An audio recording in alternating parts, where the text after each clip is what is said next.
So if you like a dinosaur flick, an 80s adventure style thing, literally set in the 80s, and a little bit of horror survival, you're probably going to enjoy the end of Oak Street.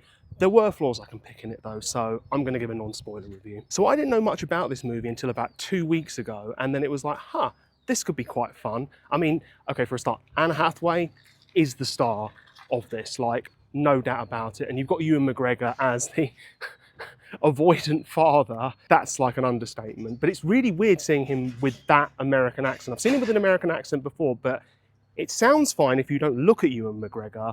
But when you look at him and hear him, the picture doesn't look right. And really, this is a movie of two halves, because something that I really like is it had really, really, really good build-up. So you don't actually see the dinosaurs, you don't see the predators or the danger properly until you actually get sort of halfway into the movie. And we didn't need to, because we wanted some character build-up, we wanted some, because it's a movie, you've got to quickly build up sympathy for characters, getting to know them, who's who. And I thought the family could have been a little bit more sympathetic. I thought sometimes it was a bit, oh, I make this decision to one extreme, one of the parents, Anne Hathaway, and then Ewan McGregor's character's like, I'm making this decision, being avoidant and trying to just stay where we are rather than you saying, let's leave. It was a little bit too far that way, but you wanted some push and pull, and the kids, they're okay. But I thought probably the biggest problem with this was, what were the tones supposed to be? Because there were some comedy moments that were funny. There was one in particular that was funny that I'm not sure was meant to be, but the audience was laughing and I was. And then I thought they made one brave decision in this, because in a lot of those sort of what I'll call 80s adventures, or those general adventure things, everybody's in danger, but we know the main characters, you know, are gonna, nothing serious is going to happen to them. Like, it'll be, whew, that was a close shave. There was one brave decision in this, I will say, and you'll know what it is when I talk about it. But did they reverse it a little bit? I'll let you decide on that. But it wasn't egregious, and I thought with the big moments, they generally got the tone right. I mean, there were some stupid decisions as well, some horror stupid decisions. Sometimes they actually made smart decisions, then it got a bit dumber as it went in, and I was like, so you're going to be in open space when there are dinosaurs around. You're not going to use buildings to look sideways, or literally use corners to be like, is it there? Nope, we're going to stand in the middle of this thing, stare, wait to find out what it is, this huge noise, and then run, especially when you know you're in danger.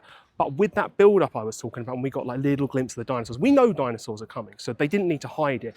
But the characters didn't know that, so it was good enough that they gave us that little bit, and they gave the characters like, what the hell is that? What the hell is going on?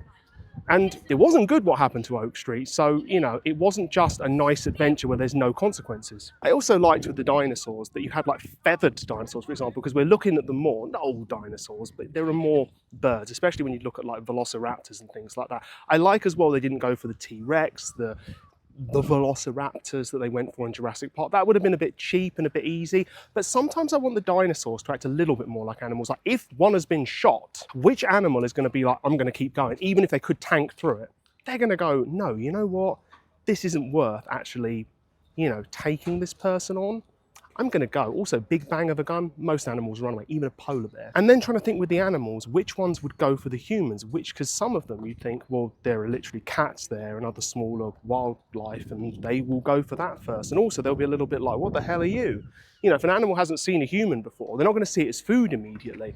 But the bigger ones, you can argue, because they need chases, right? This is Hollywood, they need chases, they need it to be this. I get that for the story, but you could have the bigger ones chasing. Maybe even a pack eventually of like the feathered dinosaurs could go for them, or if they shoot one, do the other ones continue going for them? Now I think in a group they might be like, this isn't worth it, there was a big bang, and also guess what, now that one's injured, it's not worth it. But you can justify it for the sake of a movie. But I'd like the animals to act a little bit smarter with their survival instincts, as well as being like a little bit of, what are you? And there was one nice bit where actually one of the bigger ones was sneaking up on the humans, and they did great stuff with the cameras. And you know what, this would happen. Polar bears do this. We've got evidence that dinosaurs literally would have feet that could tat, tat, tat, tat, tat. And that was almost more scary. It was like really nice. They were like, we see it, they don't. And it gets a little bit, I'm going to say Stranger Things at the end, which is fine. It's fine. All I mean is it gets like kooky with the time jump, time stuff, the flux capacitor things. But it's fine. It's an 80s adventure, literally set in the 1980s. So in conclusion, it was fun.